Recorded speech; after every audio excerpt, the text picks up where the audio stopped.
Did you know that pesticide residues in food may cause blindness, cancer, fertility issues, and even genetic disorders? Did you also know that approximately 70% of the pesticides used in the world are applied in the developed countries? Crazy, huh?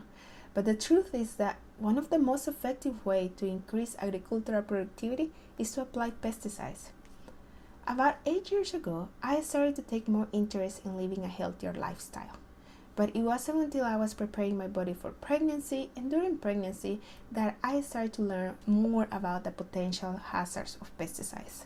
And if you have been on the health conscious boat recently, you have probably seen those veggie wash solutions that they sell at the grocery store.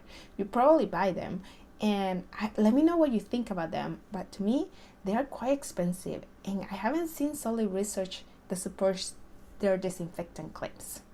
In the US, produce are sanitized during the post-harvest to remove soil and organic matter or anything else that can be on the surface of the produce.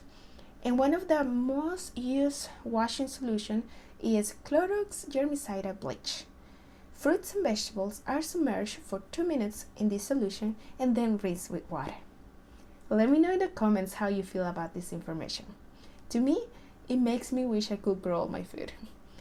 In 2017, the University of Massachusetts published a research paper about a very detailed experiment that they conducted.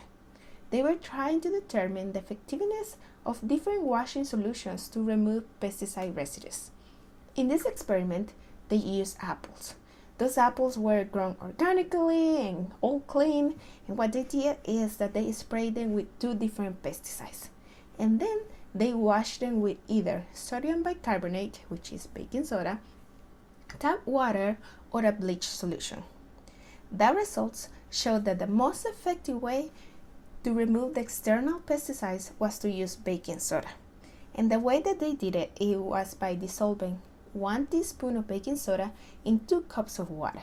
And then they put the apples in this solution for at least 2 minutes. And then they rinsed them with water. Unfortunately, this method only helps to remove some of the external pesticide residues, but does not remove any pesticides that have penetrated the cells of the fruits. Many people recommend buying organic produce, but even those are sprayed with pesticides. And actually, I've been seeing a lot of pushback against the famous dirty dozen. I don't know if you know about it, but it's pretty famous. It's all over the internet.